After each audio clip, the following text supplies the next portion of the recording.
വയനാട് ജില്ലയിലെ വിവിധ പ്രദേശങ്ങളിൽ അതിതീവ്ര മഴ രേഖപ്പെടുത്തിയ സാഹചര്യത്തിൽ താമരശ്ശേരി ചുരം വഴിയുള്ള വാഹന ഗതാഗതത്തിന് കർശന നിയന്ത്രണം ഏർപ്പെടുത്തി. കോഴിക്കോട് ജില്ലാ ദുരന്ത നിവാരണ അതോറിറ്റി ചെയർപേഴ്സൺ കൂടിയായ ജില്ലാ കളക്ടർ MS മാധവിക്കുട്ടിയാണ് ഇത് സംബന്ധിച്ച് ഉത്തരവിറക്കിയത്.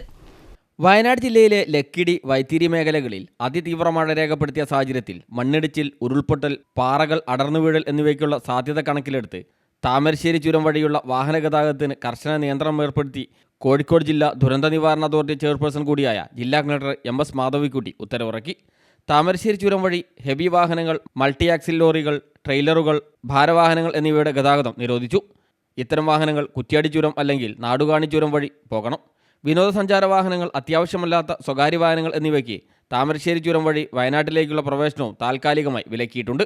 അതേസമയം KSRTC ഉൾപ്പെടെയുള്ള പൊതുഗതാഗത വാഹനങ്ങൾ, ആംബുലൻസുകൾ, fire and rescue service, civil defence, police വാഹനങ്ങൾ, അവശ്യ ദുരന്ത നിവാരണ പ്രവർത്തനങ്ങൾക്കായി നേരിട്ട് നിയോഗിച്ചിട്ടുള്ള വാഹനങ്ങൾ എന്നിവയ്ക്ക് നിയന്ത്രണം ബാധകമല്ല.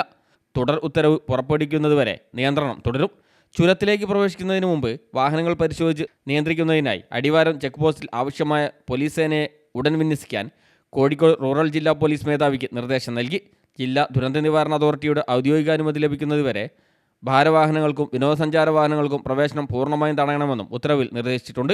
അടിയന്തര സാഹചര്യം നേരിടുന്നതിനുള്ള സജ്ജീകരണങ്ങൾ ശക്തമാക്കാൻ താമരശ്ശേരി ചുരത്തിൽ നിയോഗിച്ചിട്ടുള്ള റാപ്പിഡ് റെസ്പോൺസ് ടീമുകൾക്ക് നിർദ്ദേശം നൽകി. മണ്ണിടിച്ചിലോ മറ്റ് തടസ്സങ്ങളോ ഉണ്ടായാൽ ഉടൻ നീക്കം ചെയ്യുന്നതിനായി സെർച്ച് ആൻഡ് റെസ്ക്യൂ ഉപകരണങ്ങൾ, JCB, എക്സ്കവേറ്ററുകൾ, മരം മുറിക്കുന്നതിനുള്ള ഉപകരണങ്ങൾ എന്നിവ പ്രധാന ഹെയർപിൻ വളവുകളിൽ, പ്രത്യേകിച്ച് 6 മുതൽ 9 വരെയുള്ള വളവുകളിൽ സജ്ജമാക്കണം. പൊതുമരാമത്ത്, ദേശീയപാതാ വിഭാഗം, വനം വകുപ്പ് ഉദ്യോഗസ്ഥർ എന്നിവരുമായി ഏകോപിപ്പിച്ച് ചുരമേഖലയിലെ തുടർച്ചയായ പട്രോളിംഗ് നടത്താനും നിർദ്ദേശം നൽകിയിട്ടുണ്ട്. നിലവിലെ പ്രതികൂല കാലാവസ്ഥ കണക്കിലെടുത്ത് കോഴിക്കോട്, വയനാട് ജില്ലകൾക്കിടയിലെ അത്യാവശ്യമല്ലാത്ത യാത്രകൾ പൊതുജനങ്ങൾ പരമാവധി ഒഴിവാക്കണമെന്നും കലക്ടർ അഭ്യർത്ഥിച്ചു. പൊതുജന സുരക്ഷ ഉറപ്പാക്കുന്നതിനും ദുരന്ത നിവാരണ പ്രവർത്തനങ്ങൾക്ക് തടസ്സമാവുന്ന ഗതാഗതക്കുരുക്ക് ഒഴിവാക്കുന്നതിനുമാണ് ദുരന്ത നിവാരണ നിയമം 2005 സെക്ഷൻ 30, 34 പ്രകാരം നിയന്ത്രണം ഏർപ്പെടുത്തിയത്. നിയന്ത്രണങ്ങൾ ലംഘിക്കുന്നവർക്കെതിരെ ദുരന്ത നിവാരണ നിയമം 2005 സെക്ഷൻ 51, മോട്ടോർ വാഹന നിയമം 1988 ബന്ധപ്പെട്ട വ്യവസ്ഥകൾ എന്നിവ പ്രകാരം നിയമ നടപടി സ്വീകരിക്കുമെന്നും കലക്ടർ മുന്നറിയിപ്പ് നൽകി. News bureau, Thamarassery.